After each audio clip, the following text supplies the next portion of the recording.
कोकणातील प्रत्येक अपडेट जाणून घेण्यासाठी आजच माझे कोकणच्या सोशल मीडिया प्लॅटफॉर्मला लाईक, फॉलो आणि सबस्क्राईब करा।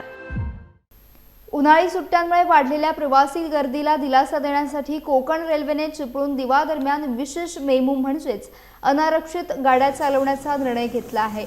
या गाड्या 1 मे ते 7 जून या कालावधीत दर शुक्रवारी, शनिवारी आणि रविवारी धावणार आहेत। गाडी क्रमांक 01160 चिपळूण दिवा मेमू दुपारी 3:30 वाजता सुटून रात्री 11:10 दिवा येथे पोहोचेल, तर परतीची 01159 दिवा मेमू दिवा चिपळूण मेमू रात्री 11:25 सुटून दुसऱ्या दिवशी सकाळी 6:30 वाजता चिपळूण येथे येणार आहे।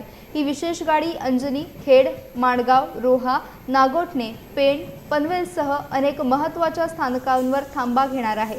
एकूण 8 डब्यांची ही अनारक्षित गाडी असल्याने प्रवाशांना मोठा दिलासा मिळणार आहे। अधिक माहितीसाठी प्रवाशांनी भारतीय रेल्वेच्या अधिकृत संकेतस्थळावर तपशील पाहावा, तसेच केआर मिरर या ॲपद्वारे अद्ययावत माहिती घेण्याचे आवाहन करण्यात आले आहे।